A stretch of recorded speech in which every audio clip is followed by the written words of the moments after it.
In this chapter, we're going to explore the idea of effort. What you put into your job can dictate how much you get out of it. So what happens when you put in just enough, but not too much? When I was first hired, Conan was still in New York in his final season of Late Night with Conan O'Brien. I started working for him in the beginning of January of 2009, but he wouldn't wrap up the show until February. He eventually moved to California in March of that year, and I spent my first 3 months as his assistant working remotely. I remember finding an empty office at NBC and taking meticulous notes for the ways I could help him and his family transition their lives from New York to California. The day after I got word that I'd be working for Conan, I met him at a Pete's Coffee in Brentwood with a booklet about Los Angeles that I made myself and a notepad to take notes.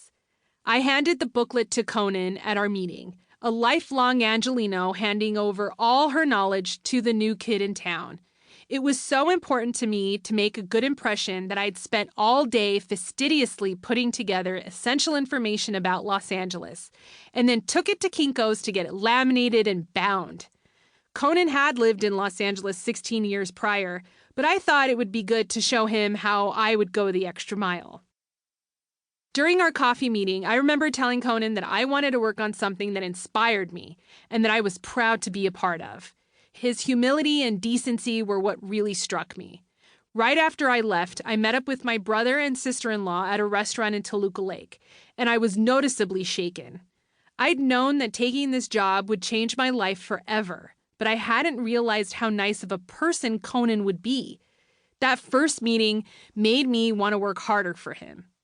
A couple of days after I got the job, Conan's wife, Liza, wrote me the nicest email introducing herself and telling me a little about their family and sent me a photo of their kids, Nev and Beckett, who at the time were 5 and 3. I have to admit that before I got to know Conan and his lovely wife a little better, I had been most worried about Liza. Was she going to be a trophy wife who would abuse me or be stereotypically awful? Was she going to yell at me if I forgot to tell her about a change in Conan's travel itinerary? Would I be asked to pick up her dry cleaning in the middle of a workday? What I learned very quickly was that Liza is not only brilliant and kind and decent, but also my most important ally. She became a sounding board whenever I felt like I was having a tough time with Conan. I often say that my favorite thing about Conan is Liza, and that is a sentiment that only gets truer as time goes on. So why am I saying all this sappy stuff? Because when I first got my job, I wanted to do the best I could. I needed to make sure that this very nice man and his wonderful wife were happy. I was now a part of their lives. Assistants get close to the people they work for, and I knew that over time, the O'Briens would become very important figures in my life. I was right about that. Reminiscing about those early days, back in a time when I enthusiastically went to Kinko's to bind and laminate a homemade booklet in hopes of being helpful, it's hard to say when my relationship with Conan went from being professional to the dysfunctional mess it is now. It could have been when, 3 months into my job, I was speaking Armenian on the phone with my grandmother, and Conan asked if I was arguing with Dracula. It also could have been a year later when he told Rolling Stone magazine that I floated to this country in a basket while my father was in the midst of a goat attack on the island of Armenia. I was born in Los Angeles, my father is not a goat herder, and Armenia is landlocked. All I know is that something happened, or gradually happened, to make me go from the girl who makes booklets to the girl who occasionally slips a marijuana edible into her lunch. Conan became the second older brother I never wanted.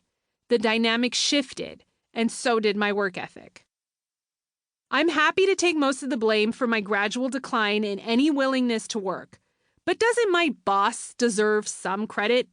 Wouldn't the world's worst assistant need to be enabled by the world's worst boss?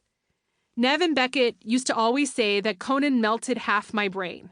When asked what happened to the other half, they would say that the other half was already melted before I met him.